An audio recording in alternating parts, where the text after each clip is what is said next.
नमस्कार, ओम शांति। इस woman channel में आपका स्वागत है। नवाबों के शहर लखनऊ में जन्मी देव कन्या अर्थात बीके मोहिनी ईश्वरी लाड प्यार में पलने के साथ ही नवाबों की तरह बाल्यकाल से ही रहने वाली राजयोगिनी बीके मोहिनी ने जीवन के कई मुकाम तय किए। बीके मोहिनी एक ऐसी पथिक की राही बनी जो समाज के सभी वर्गों के लिए मार्गदर्शक की भूमिका निभाते हुए इस दुनिया से विदा हो गई।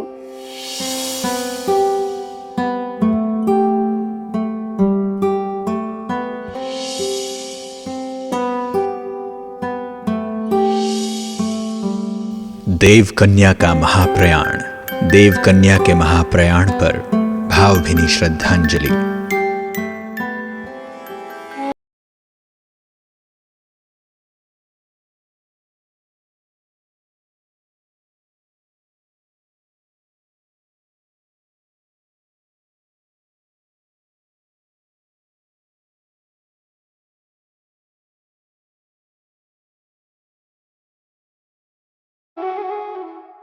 देहावसान 7 सितंबर 2016।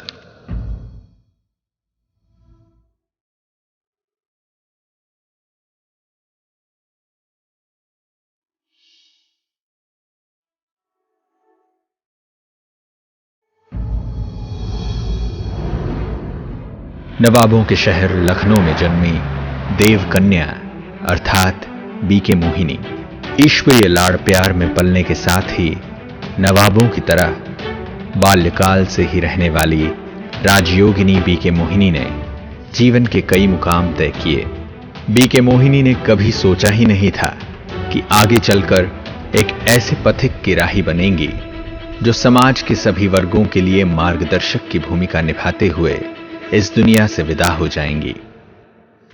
24 मई 1939 लखनऊ में जन्मी बीके मोहिनी 11 वर्ष की तरुण आयु में ही लखनऊ में ब्रह्मा कुमारी संस्थान के संपर्क में आई।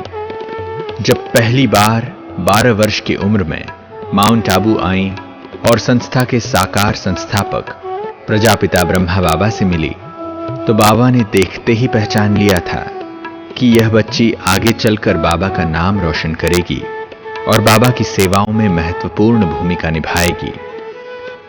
बीके मोहिनी को देखते ही ब्रह्मा बाबा ने मम्मा से कहा था कि देखो ये देव कन्या आई है। परमात्मा के साकार माध्यम प्रजापिता ब्रह्मा बाबा के इन शब्दों को बीके मोहिनी ने जीवन में साकार कर दिखाया। जैसे बाबा चाहता था उस रीति से मैं बाबा की सारी आज्ञाओं को मानती आगे बढ़ती गई। बाबा का ध्यान इस पर बहुत ज्यादा था कि बच्ची बेहद की सेवा करे और उस बेहद की सेवा के लिए बाबा ने मुझे दिल्ली विदेश में इधर उधर भेजा। बाल्यकाल की अवस्था में तत्कालीन संस्था की मुख्य प्रशासिका राजयोगिनी दादी प्रकाशमणि जी के साथ ज्ञान, राजयोग और ध्यान के आध्यात्मिक उन्नति में पारंगत होती गईं।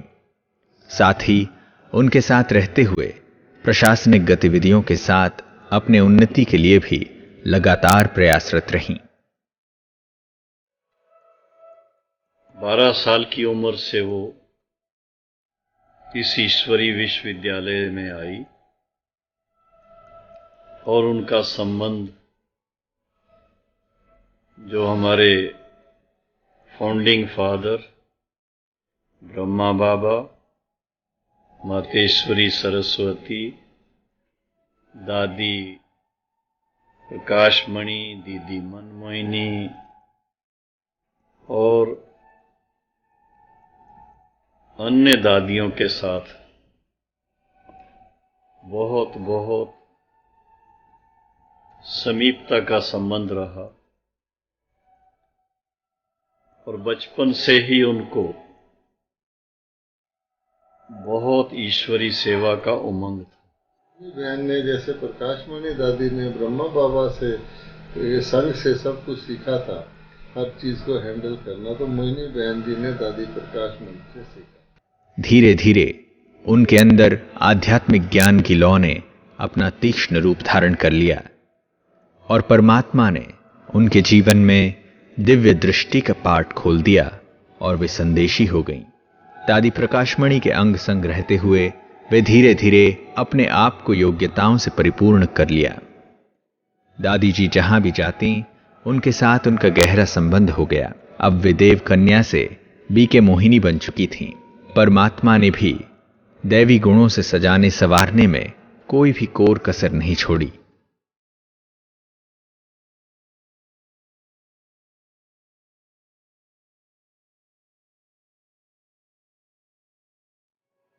जो भी इनके संबंध में आए सदा हल्के रहे,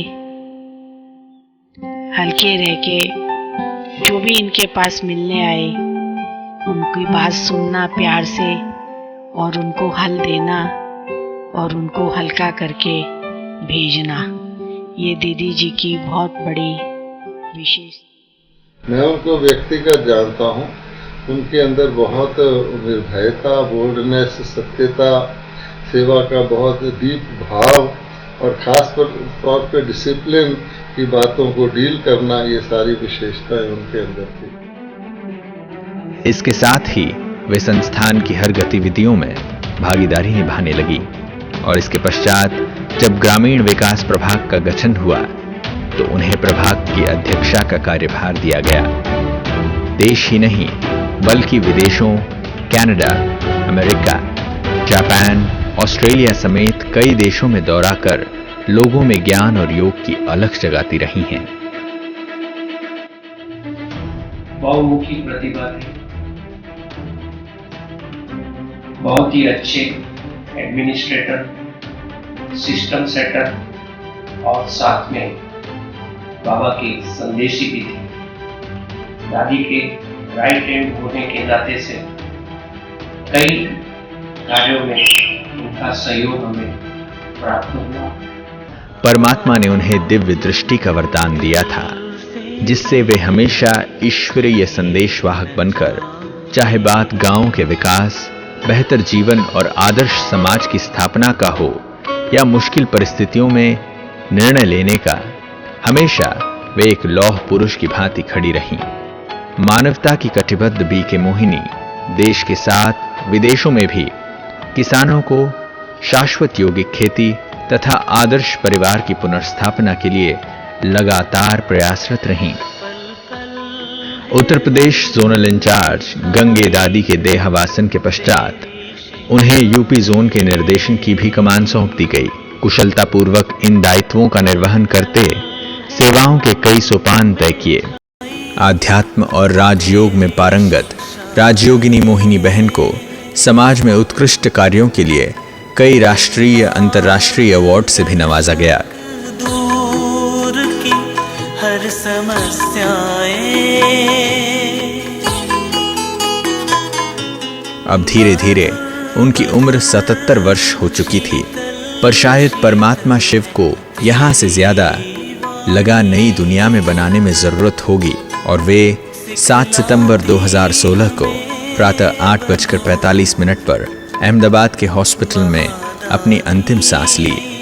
आज भले ही साकार रूप में वे हमारे बीच नहीं हैं, परंतु उनके मार्गदर्शन और मानवता की सेवा हमेशा उन्हें जीवित रखेगी। ऐसे महान विभूति को भावभीनी श्रद्धांजलि। दिल से कहते कहीं न जाए,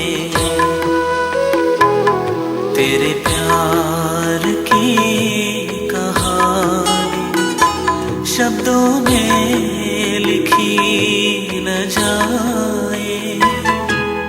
दिल से कहते कहीं न जाए।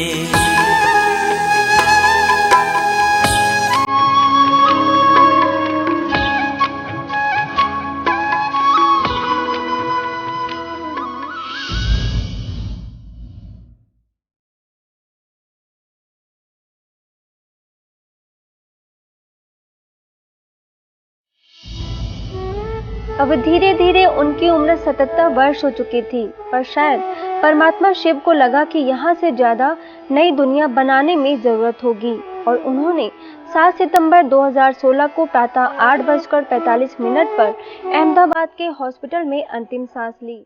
आज भले ही साकार रूप में हमारे बीच में नहीं है, परंतु उनके मार्गदर्शन और मानवता की सेवा हमेशा उन्हें जीवित रखेंगे।